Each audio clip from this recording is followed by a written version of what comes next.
Di sebuah desa yang terletak di tengah-tengah hutan lebat, hiduplah seorang pemuda bernama Aryo. Aryo adalah seorang pemuda yang penuh semangat dan berambisi untuk meraih kesuksesan. Namun, dalam perjalanannya menuju impian tersebut, ia menghadapi banyak rintangan dan kegagalan. Suatu hari, Aryo merasa terpuruk oleh segala masalah yang menimpanya. Dia merasa kecewa dan tidak tahu harus berbuat apa. Maka, dia memutuskan untuk mencari bantuan dari seorang sesepuh terkenal di desa itu. Aryo tiba di rumah sang sesepuh, dan disambut dengan hangat. Dengan lembut, sang sesepuh bertanya, "Apa yang bisa aku bantu, anak muda?" Aryo kemudian menceritakan semua masalahnya. Sang sesepuh mendengarkan dengan seksama tanpa menginterupsi. Setelah Aryo selesai bercerita, sang sesepuh tersenyum dan mengajak Aryo masuk ke dalam rumahnya. Mereka berjalan menuju sebuah ruangan yang dipenuhi dengan berbagai macam tanaman obat-obatan. Sang sesepuh mengambil segenggam serbuk dari meja dan memberikannya kepada Aryo.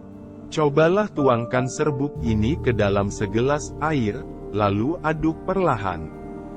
Setelah itu, minumlah air itu dan beritahu aku rasanya," kata sang sesepuh sambil tersenyum. Aryo merasa sedikit bingung, tetapi dia memutuskan untuk mengikuti perintah sang sesepuh. Ia mengambil segelas air, menaburkan serbuk ke dalamnya, mengaduk perlahan, dan meminumnya. Sang sesepuh bertanya, "Bagaimana rasanya?" Aryo menjawab dengan wajah kesal, "Pahit sekali." Sang sesepuh hanya mengangguk sambil tersenyum. Lalu, ia mengajak Aryo keluar rumah dan mereka berjalan bersama ke tepi danau yang indah di belakang rumahnya.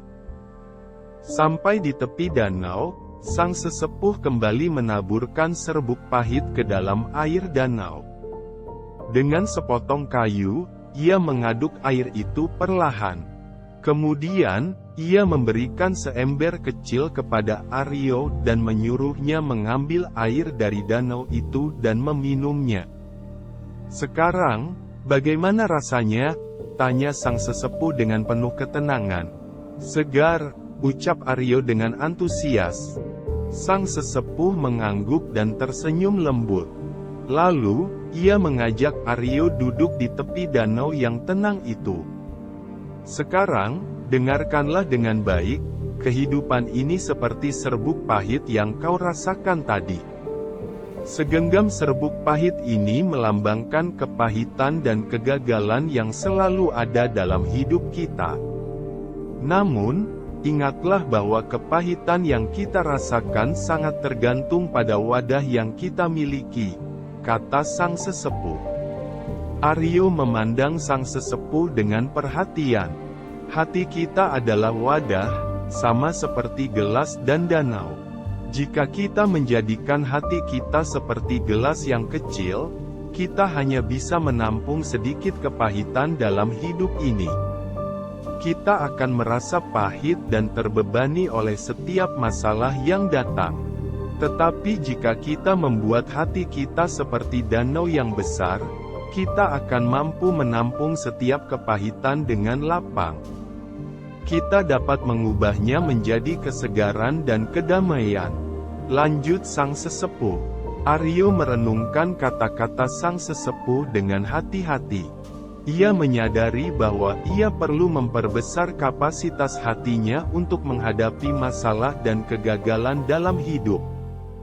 Ia harus belajar menerima dan mengubahnya menjadi sesuatu yang positif. Sejak hari itu, Aryo memulai perjalanan baru dalam hidupnya. Ia belajar untuk memperluas hatinya agar dapat menghadapi segala kepahitan dengan bijaksana.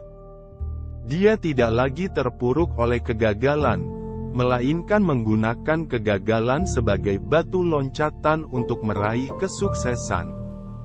Cerita ini mengajarkan kita tentang pentingnya memperluas hati dan mengubah kepahitan hidup menjadi kekuatan.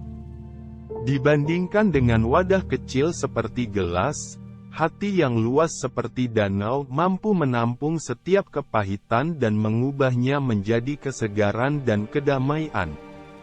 Kesimpulannya, dalam menghadapi kehidupan yang pahit, penting bagi kita memiliki hati yang luas dan mampu mengubah setiap tantangan menjadi peluang untuk tumbuh dan berkembang. Terima kasih sudah menonton, semoga cerita singkat ini dapat memberikan motivasi kepada kita melapangkan hati kita ketika menghadapi masalah. Silahkan like, komen dan share jika Anda suka dengan video ini.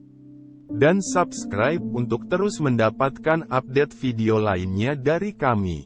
Sampai jumpa lagi.